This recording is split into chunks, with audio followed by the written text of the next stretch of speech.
Valmiki continued, in obedience to the wishes of the preceptor Vasistha, the king Dasaratha ordered an attendant to fetch Rama. This attendant returned and announced that Rama would follow in a minute, and added, the prince seems to be dejected and he shuns company. Bewildered by this statement, Dasaratha turned to Rama's chamberlain and wished to know the facts concerning Rama's state of mind and health. The chamberlain was visibly distressed, and he said, Lord, since his return from the pilgrimage, a great change has come over the prince. He does not seem to be interested even in bathing and in the worship of the deity. He does not enjoy the company of the people in the inner apartments. He is not interested in jewels and precious stones. Even when offered charming and pleasing objects, he looks at them with sad eyes, uninterested.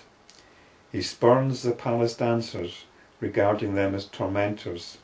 He goes through the motions of eating, walking, resting, bathing, and sitting like an automaton, like one who is deaf and dumb. Often he mutters to himself, what is the use of wealth and prosperity? What is the use of adversity? Or of house? All this is unreal. He is silent most of the time, and is not amused by entertainment.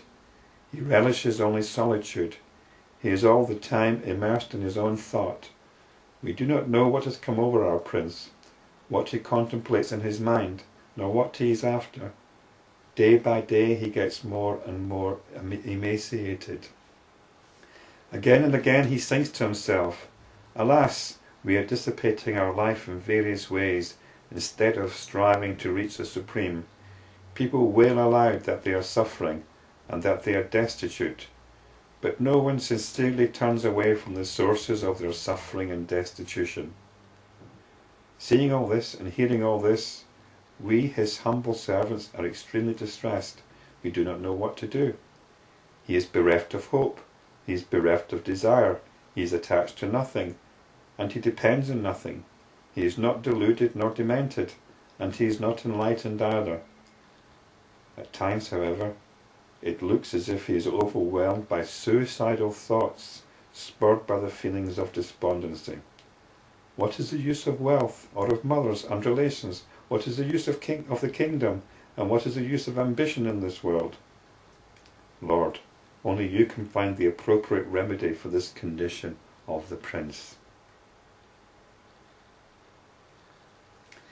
So it sounds like Rama's, in modern terms, is severely depressed.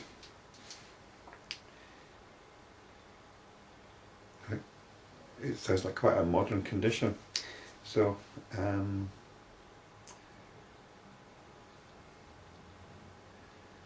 next what we'll look at is how the ancient Hindu mind regarded this problem.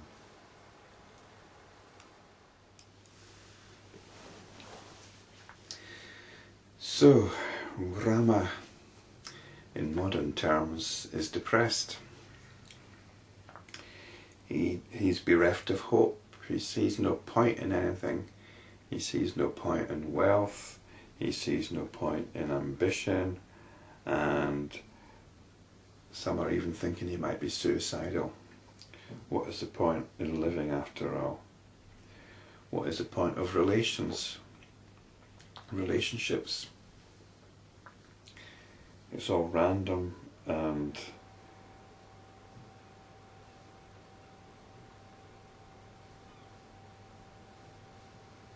pointless, ultimately pointless.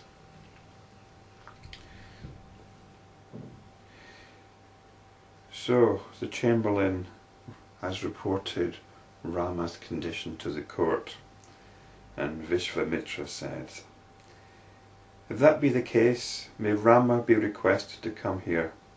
His condition is not the result of delusion, but is full of wisdom and dispassion, and it points to enlightenment.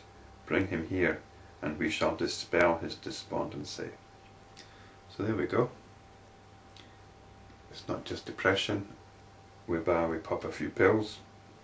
It's a condition full of wisdom and dispassion. Now this term dispassion is interesting.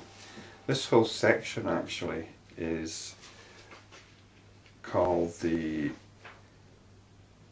Vairagya Prakaranam. It's the section dealing with dispassion. So dispassion, is it the same as being without? Is it the same as being passionless? This is one of the things, one of the mistakes that's often made in looking at dispassion in Buddhism and Hinduism, as if there's something unnatural about it, as if there's something cold about it. But nothing could be further from the truth. Dispassion simply means not being caught up in passion. It's about not being taken in by passion. It's about being able to step aside in quite a natural way to something greater.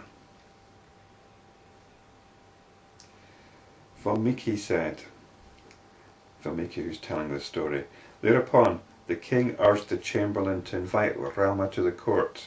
In the meantime, Rama himself got ready to meet his father. Even from a distance he saw and saluted his father and the sages, and they saw that though young, his face shone with the peace of maturity. He bowed to the feet of the king, who embraced him, lifted him up, and said to him, "What makes you so sad, my son?" Dejection is an open invitation to a host of miseries. The sages Vasishta and Visvamitra concurred with the king.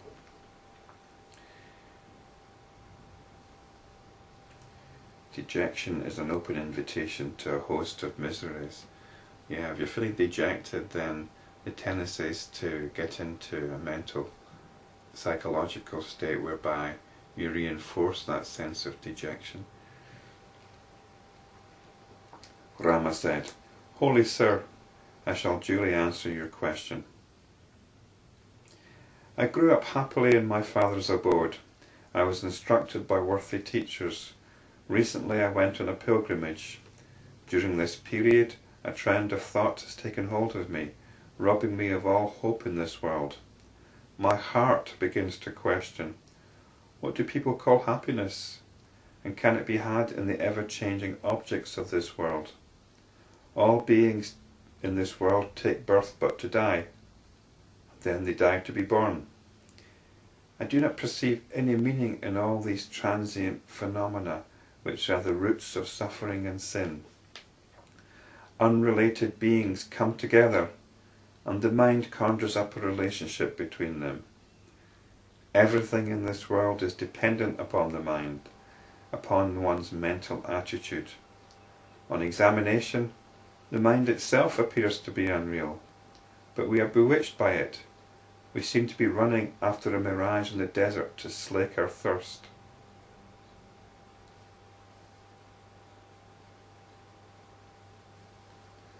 Now we're getting to the heart of things, about the mind and the role of the mind in our perception of reality.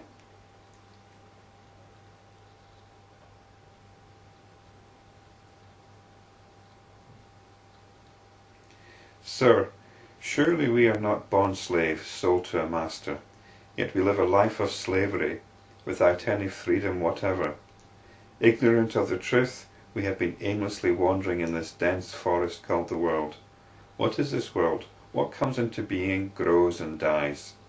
How does this suffering come to an end? My heart bleeds with sorrow, though I do not shed tears in deference to the feelings of my friends.